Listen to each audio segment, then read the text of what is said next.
Welcome dear rockets. आज हम देखने वाले हैं मजे या तू। मूवी की शुरुआत में एक छोटे से गांव का सीन दिखाते हैं जहां पर उम्मी अपने पापा वेणुगोपाल और माँ अनीता के साथ बहुत खुशी से रहती है। एक्चुअली उम्मी अपनी माँ से ज्यादा अपने पापा से प्यार करती है क्योंकि उसके पापा हमेशा उसकी बहुत केयर करते हैं और उसका बहुत ख्याल रखते हैं। जैसे पढ़ाई में मदद करना, मस्ती करना, यही नहीं एक दोस्त की तरह उन दोनों का रिश्ता होता है जिस वजह से उन दोनों की काफी जमती है। चलिए अभी बात करते हैं अनीता की, जो एक हाउसवाइफ है और काफी हार्ड वर्किंग भी, और वो हमेशा उम्मी को उसकी शैतानियों के लिए डांटती रहती है। थोड़ी देर बाद उम्मी भी स्कूल जाने के लिए रेडी होती है और ये दोनों मियाँ बीवी भी अपने काम के लिए निकल जाते हैं। अब ड्यूटी पर जाने के लिए गोपाल बस में आता है जहाँ पर एक लड़की को खड़ी देखकर वो उसे अपनी बाजू वाली सीट पर बैठने के लिए कहता है, जो कि उसकी माँ को अच्छा नहीं लगता और उसकी माँ उस लड़की को अपने पास बुला लेती है। और फिर ये देखकर गोपाल को बहुत ज्यादा गिल्टी फील होता है कि मैं तो उसकी मदद करना चाहता था। अगले दिन हम कॉलेज का एक सीन देखते हैं जहाँ पर अनीता की फ्रेंड सुमा लड़कियों पर हो रहे अत्याचार पे एक स्पीच दे रही होती है और अनीता भी वहाँ पर मौजूद होती है। तभी उसे गोपाल कॉल करता है और वो सुमा से मिलकर गोपाल के साथ वहाँ से चली जाती है। अब दोनों एक बड़ी सी शॉप पर पहुँचते हैं जहाँ हमें पता चलता है कि आज उम्मी का बर्थडे है, जिसके बर्थडे का सारा सामान लेने के लिए ही ये दोनों यहाँ पर आए हैं। घर पहुंचने के बाद वो उम्मी का बहुत धूमधाम से बर्थडे सेलिब्रेट करते हैं और इस तरह पूरी फैमिली बड़ी खुश होती है और पार्टी एंजॉय करते हैं। अब अगली सुबह फटाफट तैयार होकर उम्मी अपने पापा के साथ स्कूल जाने के लिए निकलती है। अब बस में बैठने के बाद जब उसकी सहेली उससे कहती है कि तुम्हारी माँ तुम्हें छोड़ने क्यों नहीं आती, इसके जवाब में उम्मी कहती है कि मेरे पापा मुझसे बहुत प्यार करते हैं जिस वजह से वो हमेशा मुझे छोड़ने के लिए आते हैं। अब दिन बीत जाता है और रात का समय आता है जहाँ अनीता और गोपाल सोने जा रहे होते हैं, लेकिन तभी वहाँ पर उम्मी आ जाती है और जबरदस्ती अपने पापा की साइड सोने की जिद करती है। अनीता के बहुत समझाने के बाद भी उम्मी वहाँ से जाती नहीं है और जिद पकड़कर वहीं सो जाती है। अब अगले सीन में हम गोपाल को देखते हैं जो अपने ऑफिस में काम कर रहा होता है। तभी उसे उम्मी के स्कूल से फोन आता है जहाँ उसको पता चलता है कि उम्मी को बुखार होने की वजह से उसकी तबीयत खराब हो चुकी है। इसका पता लगने के बाद वो तुरंत उम्मी के स्कूल पर पहुंचता है और उसको लेकर सीधे घर आता है। लेकिन जैसे वो घर पहुंचते हैं तो चाबी तो अनीता के पास रह जाती है और अनीता का फोन भी स्विच ऑफ आता है, जिस वजह से गोपाल काफी परेशान हो जाता है और इसी बीच उम्मी को भी चक्कर आने लग जाते हैं। कुछ वक्त बीत जाने के बाद अनीता अपनी सहेली सुमा के साथ घर पहुंचती है और देखती है कि घर का ताला टूट चुका है। फिर वो अपनी दोस्त को अलविदा कहकर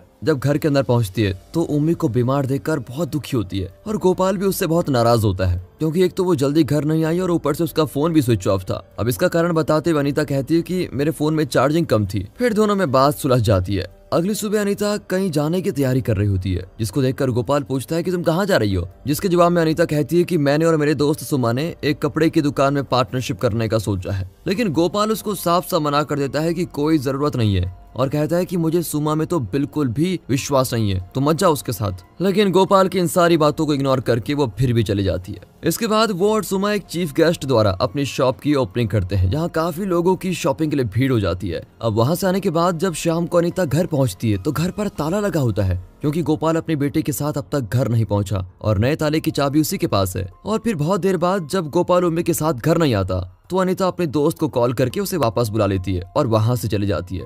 इसके बाद बहुत वक्त बीत जाता है और अब अनीता गोपाल का रिश्ता भी काफी बिखर गया है और इस वजह से वो दोनों अलग अलग रहने लगते हैं। इसी बीच उम्मी भी कुछ दिनों के लिए स्कूल वेकेशन पर चली जाती है और गोपाल अनीता अपने अपने काम में बिजी हो जाते हैं और यहाँ तक कि दोनों गाड़ियां भी ले लेते हैं। इसी बीच उम्मी अपनी कहानी सुनाती है कि उसका उसकी माँ के बिना मन नहीं लगता और वो खुद भी अकेलेपन में जी रही है। और इसी बीच गोपाल को भी दारू पीने की आदत लग जाती है और वो भी अकेला अकेला सा रहने लगता है। अब एक दिन उन्हें पता चलता है कि उम्मी अपनी वेकेशन से वापस आने वाली है, इसलिए वो दोनों उसको लेने के लिए स्कूल पहुंचते हैं और अपनी बेटी से मिलते हैं। उम्मी भी अपने माँ बाप को देखकर बहुत खुश होती है, जिसके बाद वो प्रिंसिपल से मुलाकात करते हैं जहाँ प्रिंसिपल उन दोनों के खराब रिश्ते के कारण उन्हें मिस लीजा से मिलने के लिए कहते हैं। लेकिन जैसे मिस लीजा उन दोनों से बात कर रही होती है तभी गोपाल को बहुत गुस्सा आ जाता है और वो वहाँ से अपनी बेटी को लेकर निकल जाता है। दोनों के रिश्ते खराब हो जाते हैं और वो अपनी अपनी कार में बैठकर घर के लिए निकलते हैं कि तभी गलती से अनीता का रास्ते में एक्सीडेंट हो जाता है। लेकिन इस बात का अंदाजा गोपाल को नहीं होता और वो अपनी कार को लेकर बहुत आगे चला जाता है। अब अपनी माँ को न देखकर उम्मी बड़ी परेशान रहती है और उसको कॉल करती है।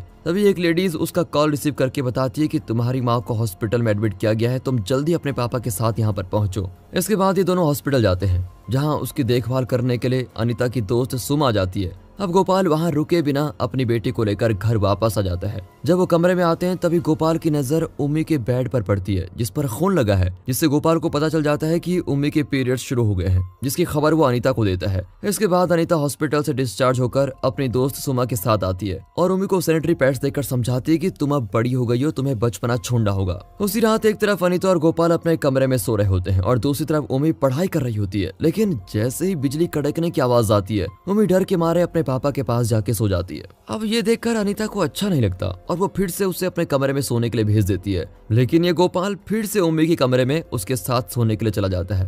अनीता को फिर बहुत बुरा लगता है, लेकिन वो बेचारी सब कुछ सह रही होती है।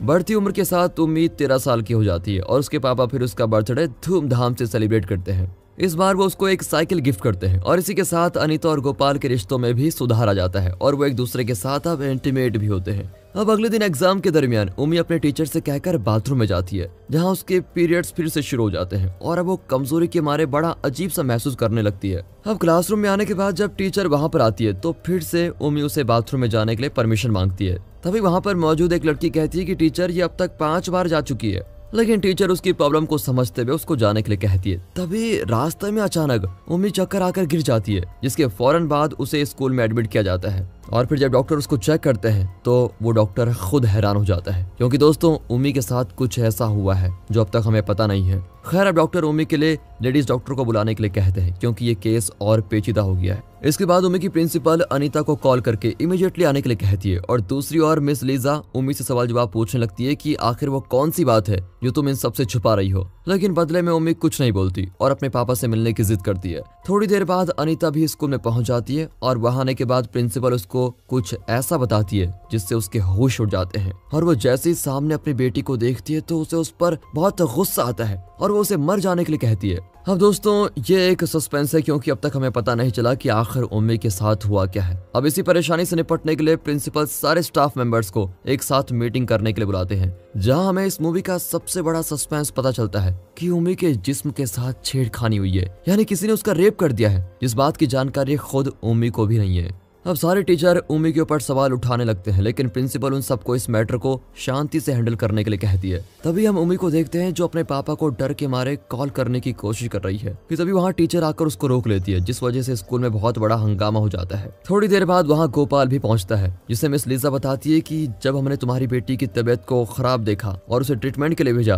तो पता चला कि तुम्हारी बेटी प्रेग्नेंट है। ये सुनकर तो वो शॉक हो जाता है और रोने लगता है। इसी बीच उसी स्कूल का एक स्टाफ चुपके से उसकी फोटो निकाल लेता है। अब इस बात की सच्चाई जानने के लिए गोपाल प्रिंसिपल रूम में घुसता है, जिसके बाद वहाँ के सारे टीचर उसे जबरदस्ती पकड़कर घर भेज देते हैं। बाद में हमें उसी स्टाफ को दिखाते हैं जिसने गोपाल की चुपके से फोटो ली थी। इसके बाद वो उस फोटो पर अश्लील टाइटल डालकर उसे वायरल करवा देता है कि गोपाल ने ही अपनी बेटी का बलात्कार किया। अब गोपाल को देखते हैं जो गुस्से से घर की तरफ जा रहा है, तभी वो अपने मोबाइल पर वही फोटो देखता है जो उस स्टाफ ने वायरल करवा दी है और ये देखकर तो गोपाल के होश उड़ जाते हैं और उसको झटका भी लगता है। अब वो अपने एक दोस्त नारायण से मिलता है और वो दोनों क्लब में जाकर बैठते हैं, जहां नारायण और अनीता की बात होती है, जिसमें अनीता कहती है कि आपने जो सुना वो सच है। अब क्लब में बैठे सारे लोग गोपाल की तरफ गुस्से से देखने लगते हैं, जिससे गिल्टी फील होकर वो गुस्से से वहां से निकल जाता है और सीधे उम्मी की टीचर लीजा से मिलने की कोशिश करता है, लेकिन प्रिंसिपल मैडम नारायण को कॉल करके वहां पर बुलाती है और गोपाल को वहां से ले जाने के लिए कहती है। अब फिर से गोपाल नारायण के साथ उसी बार में जाता है जहाँ कुछ लोगों के साथ उसका झगड़ा हो जाता है और उसे वहां से भी निकाल दिया जाता है। अब अगले दिन हम अनीता और सुमा को एक हॉस्पिटल में देखते हैं, जहां वो उम्मी का ट्रीटमेंट कराने के लिए आई हुई है।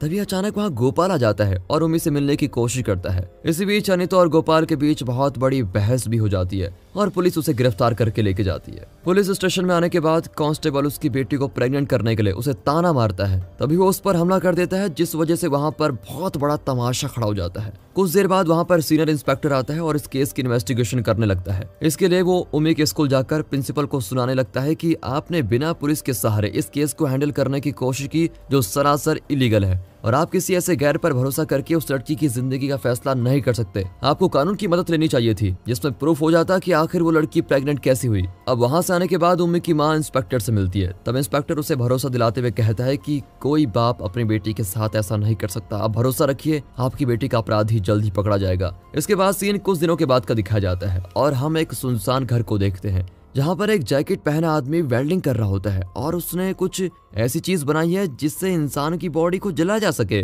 तभी हमारी नजर पड़ती है वहाँ पर किडनैप किए गए एक शख्स के ऊपर। तभी वो जैकेट पहना आदमी उसके पास आता है और मोबाइल से उसे उम्मी की तस्वीर दिखाता है। तभी कुछ तस्वीरें फ्लैशबैक की दिखाई जाती है जहाँ में पता चलता है कि ये किडनैप किया गया आदमी और कोई नहीं, वही स्कूल का स्टाफ है जिसने गोपाल की तस्वीरें ली थी और उन्हें वायरल कर दिया था, जिस वजह से लोग गोपाल को ही अपनी बेटी का रेपिस्ट मानने लगे थे। इस वजह से बेचारे की फैमिली को बहुत बेइज्जती सहनी पड़ी थी। और यही नहीं, उस जैकेट वाले आदमी का भी चेहरा सामने आता है और ये कोई और नहीं बल्कि गोपाल ही है, जिसने अपना बदला पूरा करने के लिए उसको पकड़ के रखा हुआ है। अब गोपाल उससे कहता है कि मेरी बेटी ने जब मुझे तुम्हारा नाम बताया कि तुमने उसके साथ ये नीच हरकत की है, तो उसी दिन मैंने ठान लिया था कि मैं तुम्हें जान से मार दूंगा। इसके बदले में अपराधी कहता है कि मैं सरेंडर करने के लिए रेडी हूँ, तुम मुझे कोई सी भी सजा दे दो लेकिन मुझे जान से मत मारो। लेकिन इस अपराधी ने उसकी बेटी का रेप किया था, जिस वजह से उसको बहुत तकलीफ हुई थी। इसलिए गोपाल उस पर दया न करते हुए उसे उस गैस चैम्बर के जरिए जलाकर जान से मार देता है। इसको देखकर तो सभी की रूह कांप जाती है। अब अपनी बेटी के बदले का प्रतिशोध लेने के बाद गोपाल उस मरे हुए स्टाफ की राख बाहर किसी बड़े नाले में बहा देता है और जाते जाते एक लाइन कह जाता है कि माँ का मतलब होता है सच और बाप का मतलब भरोसा। और इसी मेमोरेबल डायलॉग के साथ इस मूवी का दी एंड। तो दोस्तों एक बात तो क्लियर हो गई है कि गोपाल अपनी बेटी का आरोपी नहीं था, बल्कि बहुत ही होशियारी से उसे इस जाल में फंसाया गया था। लेकिन गोपाल ने भी बड़े अक्लमंद के साथ अपनी बेटी का बदला ले लिया और बाप होने का फर्ज निभाया। बाकी दोस्तों स्टोरी अच्छी लगी हो, मूवी अच्छी लगी हो, एक्सप्लेनेशन अच्छा लगा हो, वीडियो को लाइक कीजिए और चैनल को सब्सक्राइब कर दे। मिलते हैं अगली वीडियो में, तब तक के लिए गुड बाय, अपना ख्याल रखिए एंड फाइनली